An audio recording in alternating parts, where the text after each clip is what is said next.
Thank you for listening to Depictions Media Radio.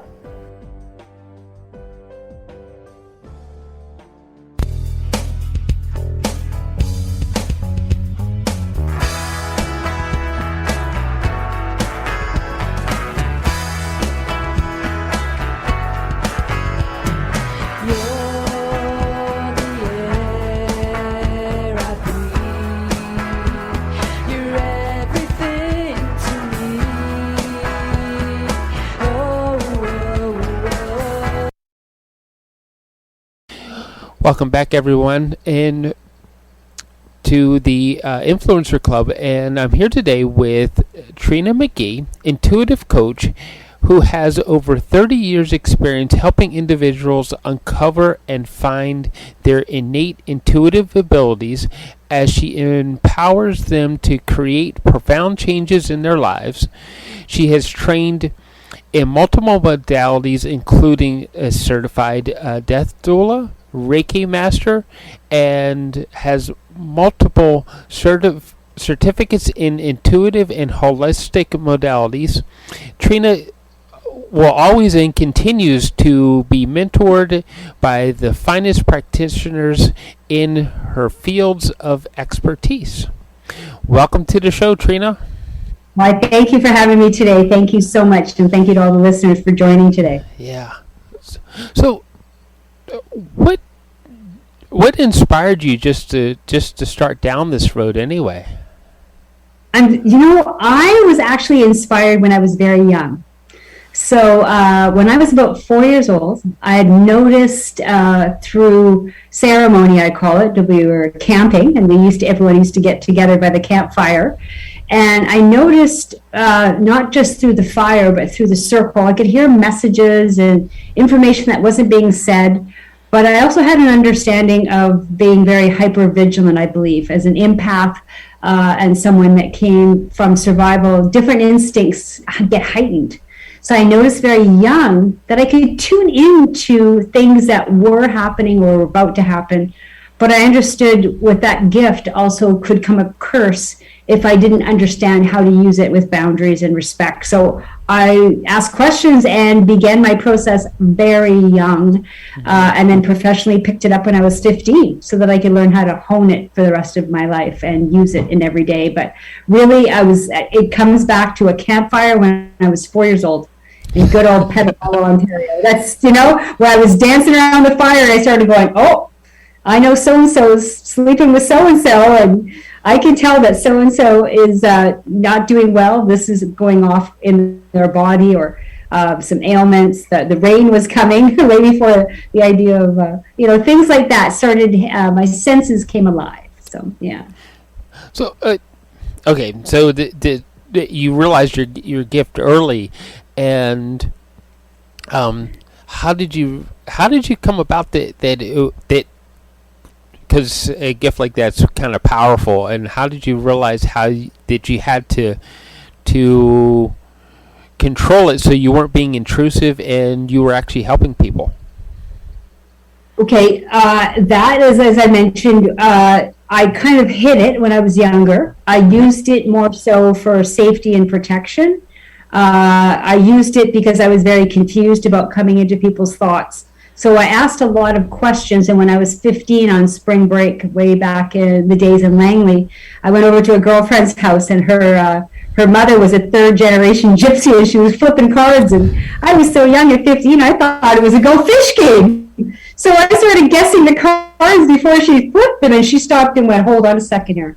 This is a time for you to learn. If you have the power to look in, you need to know where and how to close doors, and you need to be trained. Mm-hmm. So I spent the rest of that break 9 days every day learning the practices of how to ask for permission, how to use mediumship, how to use your intuitive work, when I'm sensing something, what is mine and what's not mine. I learned a very important lesson when I was 15 that year about always leaving every conversation with the idea, I give back which is yours, and I take back which is mine, so that I'm always offering both the highest amount of confidentiality but also allowing them to come with the message that they're looking for, if the message is in the frequency that we can share together.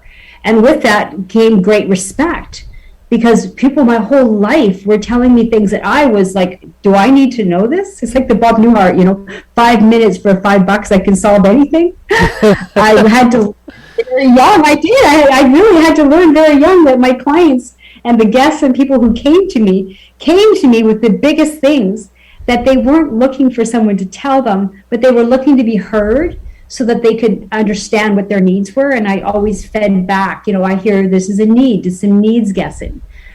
So really early work was like Marshall Rosenberg, understanding nonviolent communication, values and boundaries. Like just this work, I believe I was taught very, very young by many people, including my father, who I was able to walk home in the journey and allowed me to know I chose the right job when I finally chose to make this my life's work. And I've been gifted along the way to continuously ask for career mentoring and be open to always honing those gifts to make sure that I can be up to date with the needs of the people that do come to me, because they come to me usually with things that are so vitally important to them. Right. Yeah. Like, do you have any examples of what people would come to you for that's important that they ask you for your help? Well, yeah, and actually, this I think the ones that people come to me the most about is relationship. I myself, in part of the 30 years in education, out of a place of recovery and respect for understanding some ill intent and ill behavior that happened to me younger, I specialized in individuals coming to me that had come through sexual and physical and emotional traumas. So often people will come to me for the simple fact wanting confirmation. I'd like to be reminded, am I taken care of? Can you show me how to come back to self and others? If I want to feel safe, who can I tell these things that are coming up that are inside of me that I don't feel might be accepted in and around me? And people have come with things like, I'm sick and I'm dying and I don't want to tell anybody. Have come to me. Other people that have come to me and said, I have an ism or an addiction and I don't know where to go, and I'd like some direction. Definitely over time, people have always come with the trauma that's happened to them. Very often people do come and tell me how they have not been received, respected, appreciated, or acknowledged for their choices. So with that, I work together intuitively to do the family lineage and take back that space and energy so that they can come back to self and honor their process. Because sometimes people come to me literally because their job is they're clearing for their whole family. So they're going like, wow. I'm coming. It's kind of like you go to the doctor's appointment. You go, well, actually I have a question for my husband and for my son, and someone else. It's like people will tend to come to me and look at the underlying issues of, I want to change this for my family.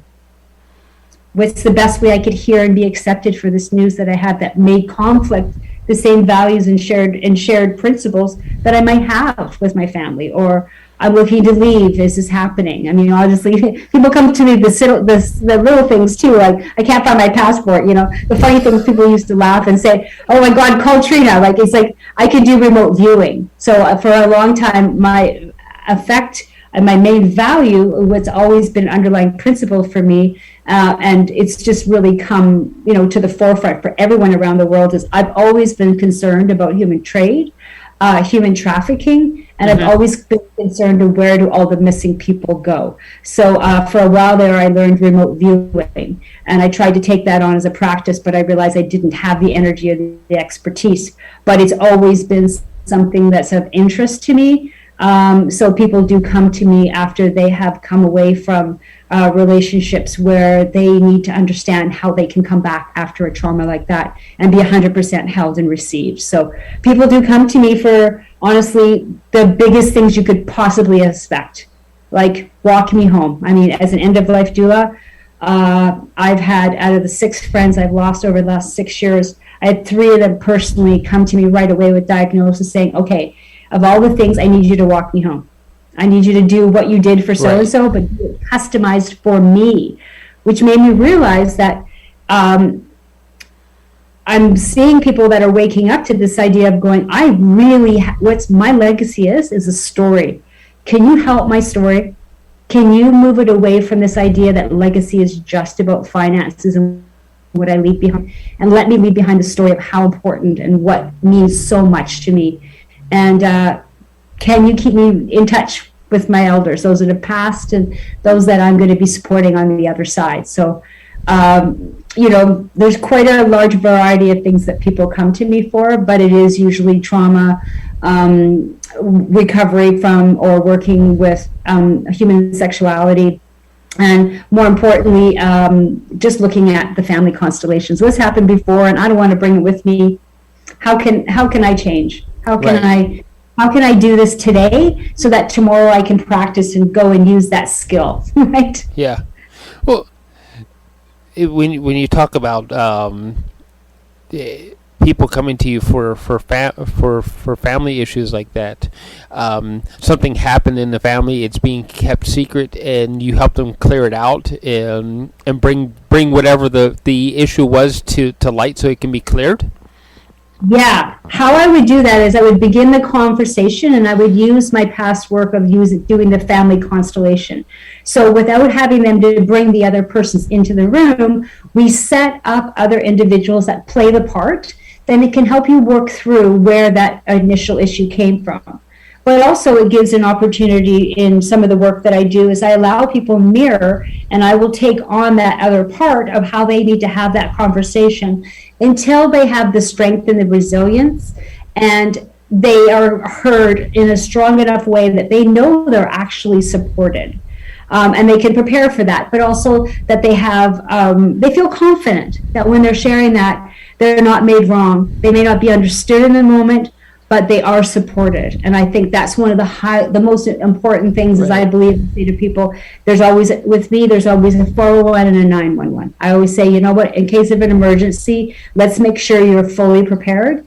And if you're gathering or giving information, how can you do it so the individual may be surprised, but we're not keeping secrets, which are often lies that we've uncovered. It can be very challenging, and over time, when they come out, can be painful to all of us as a community. I'm sure we've seen that from the idea of, misappropriate behavior that's been hidden for years that have come out, or finding out later you have a different parent. People have come to me literally saying, like, holy smokes, I just feel like this has been my story for so long. How can I return back and still bring that story forward and remove shame? Just have this huge place of acceptance.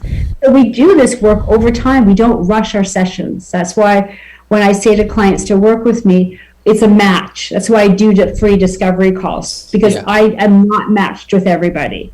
And I want to make sure that I can, as I say, can reach out and you can reach back to me. So we're doing this together. I always say, I'm never leaving you on a desert island, but you know what, if that's your final destination, let's take you there together safely and leave you with all the tools you need.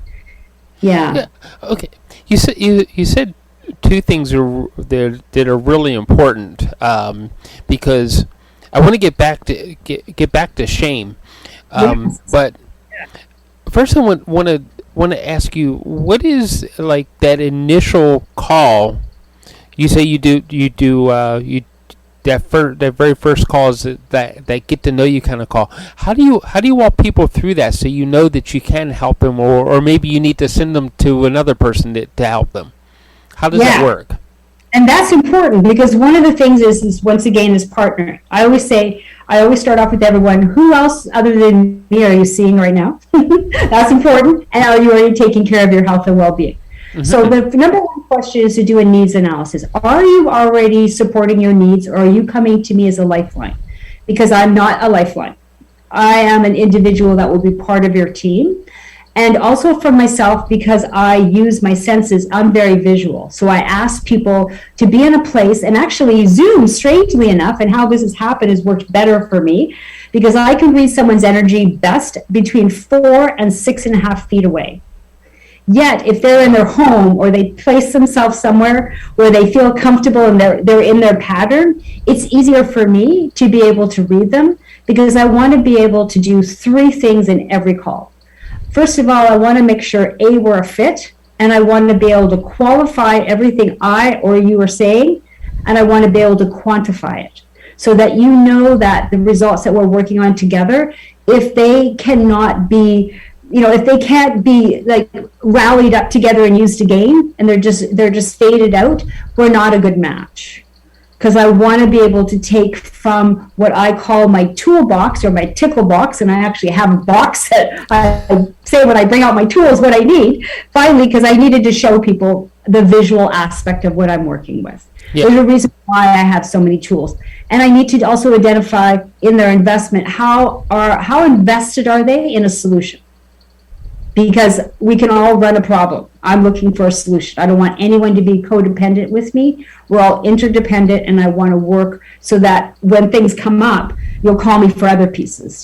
That's exactly it. So the discovery call is usually a visual call. I ask because I want to see where someone's sitting. So I kind of gave away the sneak peek of how I decide. Which is the truth, though, but I do. I am very much a visual person. I very much can read body scans, and that's always been important to me. That's why in certain situations, it's been a very beneficial that I was trained for a long time. I spent 27 years in sales on stage, and people used to laugh, but I could do that 20, 50, 30 rule. I could look out in the audience and I could tell you who's the 20% that's going to do the work, who's the 50% that sits on the fence, and I could tell you the 30% of who you want to fire. Because you just see the energy's not a match.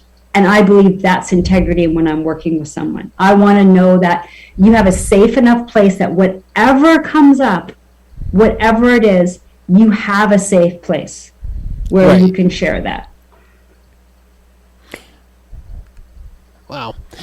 Okay, so safe place and shame kind of go together. So I'm gonna say, how do you, if that person doesn't have a safe place, do you refer them to someone else, or do you help them find that safe place? I actually try to create a safe space, because normally if someone's come to me and they do not have a safe space, that is why they've come to me. Uh-huh. And that has been very often. The last 3 years is probably what I've worked on is definitely the individual of understanding that I do not have to know what you've been through, but I need to ensure that when you come to me, that you are never shamed for what you're sharing, and whatever you've been through, you can be given those tools, so you're doing the work. Mm-hmm. I mean, and that has been highly important, because my first vision with it was when I was in a hair industry before, and I supported women against violence against women, and women that were coming back from being saved from human trade. I mean, the very first thing anyone would think about is, wow, how do you have a conversation with these individuals without them feeling shame? I said, well, first of all, I don't go in with a place of shame, so I don't come out with it. I come into a place of safety and security. And whatever we've experienced, I think it's nice to have an empathetic place to understand and have a place to put that pain, and a safe place to talk about it. And more importantly, have an endless amount of resources that are available so that you are supported. I mean, I think the most important thing is I want people to know they have community, because that's how we thrive. It's not just having one individual, but having someone who's an advocate for you. And I'm very much an advocate. I will go to the walls for any of my clients that I work with. I think I've actually seen some of that in action. Some of the events that we've been at together. It's like no. She's definitely will go through it with you. Make sure she helps you get through it all. So. Yeah. Through a lot of the work, it sounds like you, by helping people find that safe place. When people find that safe place, isn't it true that you don't need the shame if you have a safe place, right? Well, and the thing is it's not a need or not a need of having a shame anymore, but when the shame comes up, we can identify it as an unmet need. We can identify it as an intrusion, or maybe we can identify it as a judgment. We can look at it in a way of going, wow, where is that shame feeling in my body? Like somatically, because I love the opportunity of letting people know, no matter from a place of no touch to low touch to touch, what is it that helps you feel, and where do you feel it in your body? Why I work with people and I appreciate visual so much is because I want to read how their body can heal. Because shame stores in our body in a way that can be detrimental and can hide as a disease. And I saw that through the work that I've blended together. When I've seen people be able to put down the shame or put down the fear or something they've been carrying, or I always say, even if it's not true, I want you to share it, because if it's a thought that ruminates, then we need to look at the underlying issue so that you do feel safe. You're not shamed for having that thought. You have an opportunity of saying, wow, this may not be mine. I better give this back. But what is my concern from this? How can I turn this into something that can help someone else in a conversation?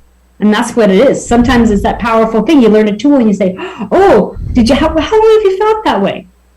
I have someone that shared something with me. Can I offer you something? So I always say to people, whatever comes out of me, it's yours. Right? That's the advantage of being a channel. I would say, if you don't like it, you can change it. But it's a channel. Accepting what is happening, what is changing, and shame's part of it. I mean, Brené Brown walked us through that with both sharing her alcoholism and her how she likes to express. And I mean, I think, there's so many of us coming out now and talking and sharing, and hopefully coming back to the place of not just holding space, but holding someone through this, because I believe there's going to be another level of grief. That's what I'm actually, as an intuitive, I was only off 2 weeks by guessing the last thing that came through. So I have a feeling I'm pretty bang on about the next one as well, where I'm saying there's going to be another level of grief and mental well-being that we're going to be working on together as a community to support one another through what we've uncovered in the last few years. I think it's going to be a very different conversation, and I'm interested in having those powerful conversations and see what I can learn from them and what I can hear from in our community. Yeah. Well, within our community, how supportive do you think we actually are of each other? Oh, that's a strong one. I, for myself, I can share from my point of view. I lost, the 6 out of the girls that I missed, 4 of them were my major anchors. So I always go back to remembering when, Shirley MacLaine was on stage when she was talking about Liz Taylor leaving and how her Tuesday was open. Well, when I think about support now, I don't have that same support. So I as well am building a newer network of individuals to work with for that support. And I believe we could be more supportive. We could go on more people's conversations like we're doing today. We could have invitations when there's a healing circle. We can educate each other about new information that's come up and experiences in a way that we can encourage one another. So I always invite more community, because that's how I thrive. Yeah. Because a lot of the work that we both do together deals a lot with human rights, and support is that it should be a right. We all have it, right? Yeah, and it's a right that I think it is also a right that is coming to a place where instead of making it a right or a wrong now, we're making it a right. We're going to make it right. Oh, I've seen this has happened before. We no longer accept that. We're asking for a change of behavior. Mm-hmm. I think if you look at some of the situations of the last 3 years, the biggest thing I've seen is, whoops, let's have a change in behavior. Oh, it's appropriate, let's change that. Oh, we have this many numbers, let's change it to that number. I like the Mother Teresa thing. Instead of protesting for what you don't want, why don't you stand for what you do want? So that's what I'm saying right now. When someone's saying, I'd like less of that, I'm like, what? I'm going to walk and stand with you on that. I'm going to make that accessible. I'm going to say when someone's like, this is happening and we need your contribution and this is why.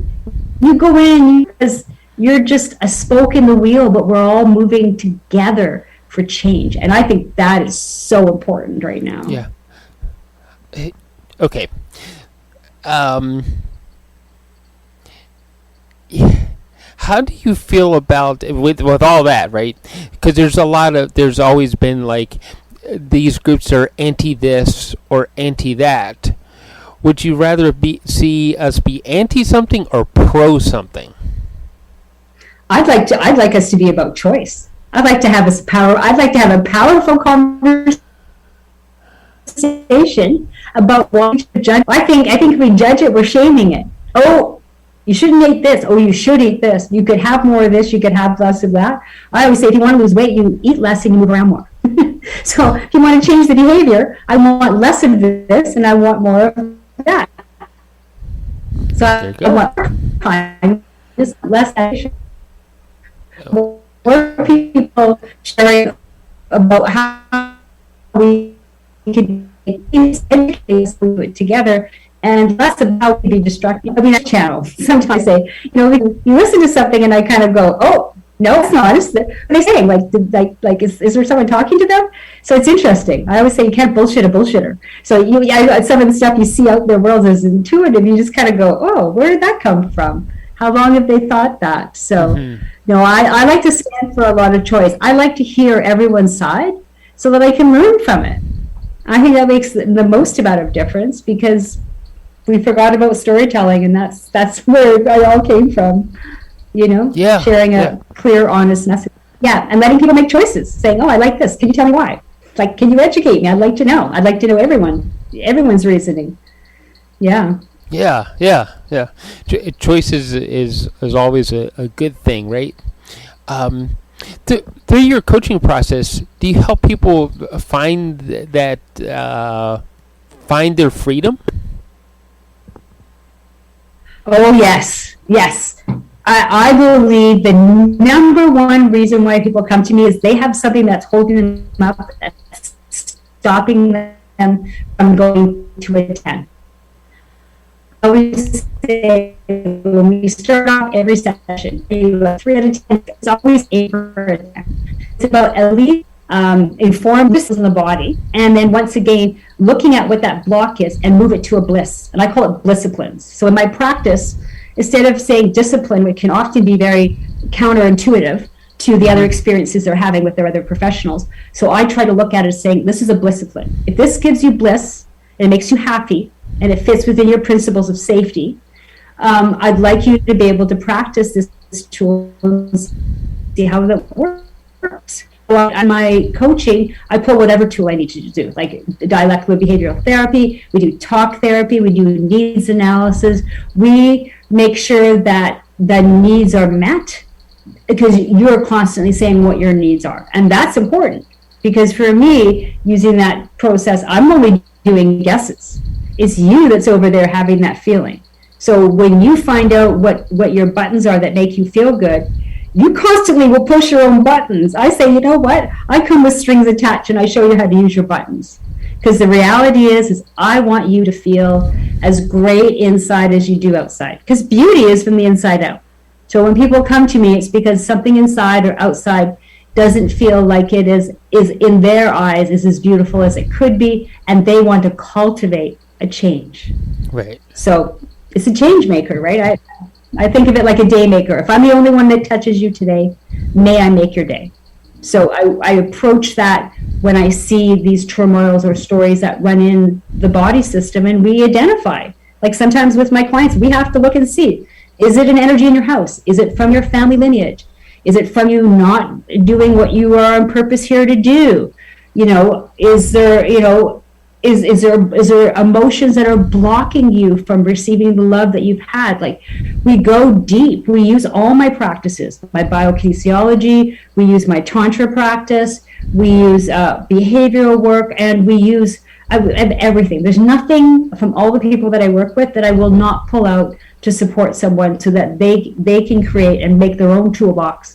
And that's what we do in our sessions. We make toolboxes so you know what tools you will use in each situation. So, okay. ultimately, what is the you, because you brought up the toolbox, is that the end goal, to help them have the toolbox so they can guide themselves through their own lives? Yes, it's to make them interdependent. So when new things are coming in or coming out, they can go back to the toolbox and they can say, do I need to talk about this? Do I need to check in about how that feels in my body? Mm-hmm. Right? Does this belong to me? Do I need to give it back? And how am I going to give it back? I show different tools that we can do, which is like, especially with family, say there's an event coming up this weekend, you need to do some clearing, you just do 5 minutes of clearing, mm-hmm. Check in with that. So you go, oh, okay, now I'm clear. So if this comes up and it's a trigger this weekend, instead I'll be like, oh, well, thank you for letting me know that we're enjoying turkey this weekend, and that there's lots of vegetables for us vegetarians. But you know what I did? I decided to bring something else to add to that for all of us. And I've never tried the recipe. Would you all like to try it? So there's ways of inviting things. So they're an invitation, not a demand. It's more of a command, like I'm commanding it, Yeah. And the toolbox, I literally say, whether it's man, woman, he, she, they, I always say, you know what? Remember, the queen can move anywhere on the board. So we always want to create that queen when we're playing the game, so that we know we can always move wherever we need to move. That makes us feel safe, happy, and secure, and free of shame. And if we've traumatized ourselves, how do we come back without staying in that place too long? How do we recover and come back to self? Right. Yeah. Yeah. Because we can't be perfect. And you know what? It's practice, not perfection. So let's practice together, right? Yeah. Like, oh, yeah. By the way, you kind of do that recap. Oh, hold on a second here. Did I accidentally do XYZ at this dinner party tonight? Yes. Okay, I'm going to remind myself. Next time when I feel that way, I noticed in my body, Trina was reminding me, I started talking quicker. I had another drink. So next time I'm going to remember that when I'm not feeling comfortable, I'm going to take a pause. And sometimes a pause is enough of a pause gives the other person time to change the subject, or I just I'm like, that one's not for me right now. So we find ways of making it gracious in conversations. Really cool. So we keep talking about community, and and we're all individuals within a community, and we all have the ability to make that community better. How do you try to make our community better? By showing up. I really do. By showing up and learning and asking questions. I'm sure, as you've known me over the years, any event that I go to, any event, my whole life has been in this place of going, and I'm going to show you the vulnerability. Actually, I'm going to be honest, because I think the listeners are going to relate to this. I grew up with this philosophy, or this message that was put into my brain, that Trina, you're not the smart one and you're not the pretty one. So hula hoops and lollipops will get you through life. So I look at it in life now where I say to myself, what are we saying to ourselves and what are other people saying that isn't valid? So I now practice going out and watching people, how they behave, how they engage, how they invite each other, how do they reminisce, what do they bring to the conversation? And it's a smorgasbord of learning of how these groups can blend together. And my seeking is always that I like to be the connector. Like if I'm going to go to a party and I'm going to be somewhere, if someone said, what is the number one thing that you like to do the most? I love the idea where someone's like, hey, Trina, can you do this? And I just do it. And why? It's because that's how I learn. It's like Disney. I did Disneyland training, and I love the idea you could have been sitting next to the president of Disney. Everybody does the same thing, and no one's higher or lower. And that's the difference. You just do it. And that's how I learn. So in community, I think the most important thing is to show up, share honestly, right? Learn from the experience, and re-engage, invite other people to share and get their information. So along the way, when something comes up, I can say, hey, there's someone in the community that could do this or that. Why don't you check out with them and come back and let me know how it works? Yeah. Because it will be for each one of us. That's where I learn. I love when someone comes back and went, oh my goodness, all these years I thought it was my back. And I was so surprised. I changed the practice that I was doing, and I went and got my shoes rehealed, like you said, and suddenly I'm feeling better. You know, so it's like, it's about sharing. Like, what are those simple things that we can talk about that change that change our behavior, that make us feel like we can invite more people in, and we're learning new ways of doing that. Yeah. I know myself. I told my clients, I said, listen, if everything goes down and the internet's not working and everything, the main thing I want all my clients to know is that if you need me, you just stop and you drop in. It's like the angels. We're available. They're the most unemployed people in the world, and they're always available. So I say to people, let's teach you a tool that you can be like the angels that are available for all of us in the whole world all the time. Think of it like that. If you need me and there's no other way, you can communicate. We can communicate because we are all here together. We're all sitting around the same table. So if you need something visually, we'll start off with, here's a candle. Like, some of my clients have a candle and they know, oh, I can't get to Trina, it's the middle of the night, or I need her right now, I'll go there, and they'll come back and go, right, I remember that tool now. That's not my shame. Absolutely not. I'm giving that back. That doesn't belong to me, but it's still bothering me. So what am I going to feed it with? I'm going to feed it with love, or what's the other stuff? I always say, you never put mortar oil on a plant. So I always say to people, every time you're in the session, you're going to learn how to grow. That's all we're doing. Each time is what's one thing that you can grow from, and always come back with one thing that you'd like to, someone has said or you've said to yourself this week that you'd like to have less of. Yeah. And I go with the 5-minute rule. You're only allowed to complain for 5 minutes every day. And then the rest of the day, you have to wait till the next day. I've had people text me, go 32 seconds. And I'm like, okay, you can break it up whatever you can. It's a lesson we learn, because then we go into a place going, okay, if I'm getting grump in there, I'm not going to go see grandma who's going to be mad at me, right? Because I've got my hair in a mohawk. I might, what I'm probably going to do is I'm going to bring her a Tim Hortons at the door and be like, Grandma, I know your bingo's starting or your show is starting. I brought you a coffee. Love you, Grandma, and off you go, right? You just you move into how do you make those engagements so that you are always feeling safe and loved and protected in community, right? Yeah. Yeah. Okay. So going back to seeing you at events and everything, is like, one, I'm going to say this, and because you said that growing up that people say, Trina, you weren't the smart one, you weren't the pretty one. Well, Trina, when I've seen you in the room, you were the pretty one and you were the smart one. You were probably the pretty one because you were the smart one, but that's okay.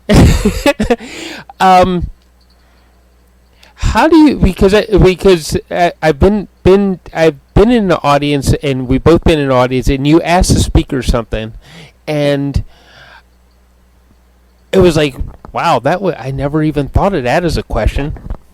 It's like, how do you ground yourself so that you can ask, like in the room? How can you ask the questions that you do? How do you do that? Ooh, Michael, you're good. You are so good. You need to give all the good secrets today. I don't know. I think I like it when you go on the spot. You got me blushed here. Okay. Jeez. Tell you all my secrets. Well, because I had to learn very young. Okay. So I learned luckily very young, and I'll tell you where it came from. So when I had that first experience when I was 4 around the camping site, and the fire was going, and I started reading the fire, and I could read everyone's energy. My dad had reminded me that this was not the place, nor should I just spit things out because people weren't ready for it. I was a little bit scared because my father was quite let's just call him an energetic personality. We'll just call him. So when I had come back and I was in kindergarten coming up that year, we had a big circle, and they had individuals that had come from where we had lived to introduce us and tell us a little bit about the tradition that they had from the local Indian Reserve, had come to our school and educate us. And I was actually, and I'm so glad you asked that because nobody asked me, and it's a good story to tell you. I actually got that lesson that day. I couldn't sit still, and as they were coming around the circle and sharing, I just kept seeing this energy morphing And I think the gentleman had noticed who I was and had brought me aside with permission from the teacher and had said, what you have access to has access to you. So this is what you're going to do.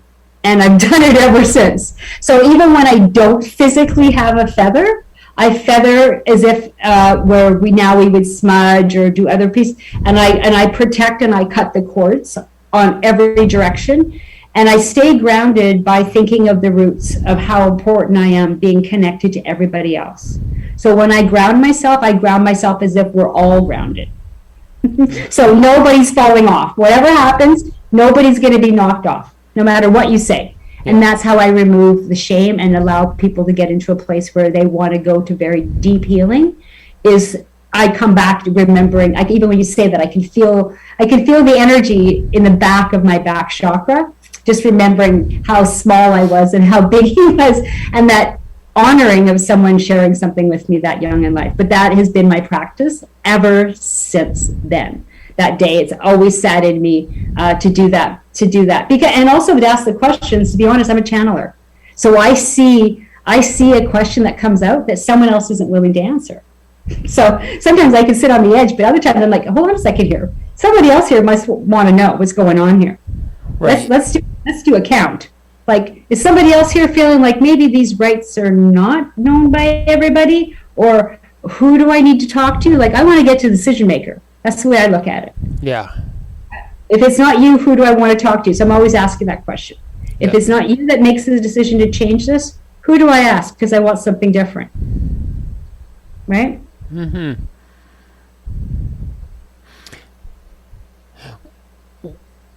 Where do you want to see our community grow as a group, as the human race? Where do you want to see us be? Well, it's interesting that you say that, because I've actually been painting on it. So I only have one that's close by. The other one's in front of me, but I'm not going to take it down because I'm holding it for that same energy. See, I didn't know you painted. Wow. See? I do intuitive paintings. Yeah. I just started. Well, during COVID, I didn't see. I'm so used to seeing clients.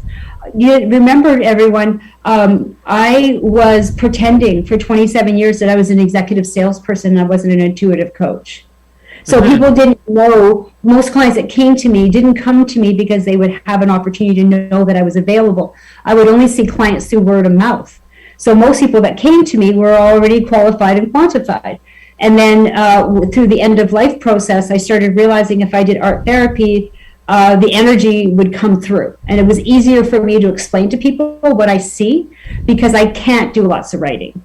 So I started doing that. So when you asked that question, that was part of what I was starting to create again, was seeing where are the gaps? You know, how do we meet again? And I think part of what it is to meet again is not to be rude, but to stop being so beige. Stop thinking that we don't need to actually take a meal together, grow food together, share together, have information together, mourn together, request change in behaviors, clean up. Clean up some of the stuff that's happened in our life if we don't want it anymore. Give it back to who it belongs to. Go into a place of forgiveness in community. I think the most important thing is for us to, when we say no, say why we're saying no, and then change that so that it doesn't become a yes again. Because I believe if anyone turns our back on the circle in community, I think that would be the saddest part. I always say to someone, the reason why I think I'm great at what I do is I would never want anyone to go through what I went through without the tools that I have now. As simple as that. So in community, all I would ever wish is that if something came down and someone's like, hey, can we borrow you? It used to be a people pleaser of me, but in times like this, I'm happy. Like if I was in a circle and someone's getting married and they're like, oh my God, the hem's down. Okay, well, give me needle and thread. That doesn't work. Oh, I can cut wood. Let's get it going. There's a fire coming. Oh, I see some people are coming that aren't invited. So we're gonna have a welcoming committee that's gonna welcome them to be on the perimeter. You still accept them, but keep them at a place this close, no further. Like, how do we build community is by accepting and understanding and keeping a safe place for us to be so that we're not arguing or fighting, we're learning from each other. And I believe as much in Marshall Rosenberg. I think if we can do it non-violently, that's how I'd like to see this world. Yeah. I really would. I really would. I would really like to know that people aren't hurt. And that one's hard because obviously with the studies that I do, I've seen the increase in what's been happening in the last 3 years. And it's important to me that when things are coming up and they're hard, that people have access of support. And I believe that is part of community. Someone should be able to call up and say, listen, you know what, I'm really feeling alone and I need a meal. Let's take a meal together. Let's go for a walk together. You know, grandma needs to get out. Like, you know, some of the best stories I have are when I've been called on when I didn't expect to. That's community. That is community. Like when, like if anyone wants to show an example, they'll see that. Yeah, that's community. When you see someone getting wheeled in to a hospital and their parents or their family aren't there, and you ask them what they want and they tell you, that's when you know your community. Right. You're like, thank you. Thank you for letting me know that right now your needs would be met by knowing that there's someone here. And I'm going to just respond to your requests. How nice would it be to just have someone holding space for your requests? Yeah. I'd be all right with it. You know, I always say the best breakdowns are breakthroughs. So I always say to my clients, please save your tears. They're beautiful. In my session, don't bring a Kleenex, bring a cloth. Save them. Because those tears, you have been waiting to finally let someone say to you, thank you. Where else is that in your body? What else do you have? What else could we do in community? Maybe we should do a dance. Let's do some food together. Let's have a discussion where it's not a debate, but it's an understanding, and we can you know, we're rubbing up against each other to make ourselves smoother, not to make ourselves rougher, right? Right. Okay. So, well, we're running out of time. So, what are the best ways to find you and work with you? Good. Well, the best ways to work with me is to plan a discovery call. I do have a website, so you can reach me at www.trina-mcgee.com, or on Instagram, I'm at Trina McGee Intuitive. And for the end of life work, especially for anyone that's you know, facing illness, is looking for information to communicate at end of life or do mediumship through that as well, it's end of life _ concierge. But you can always reach out to me for a discovery call on my website at coachingwithtrina.com. So that's where we're at today. All right. Thank you so much for joining us today. And it's always wonderful to see you. Yeah. Thank you. So. Thanks. All right. Well, thank you everybody for joining us and listening in. Do connect with Trina, and you'll learn lots about yourself, and you'll learn to heal all those little things that you just thought you couldn't heal. All right. See you next time. All right.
This show has been produced by Depictions Media. Please contact us at depictions.media for more information.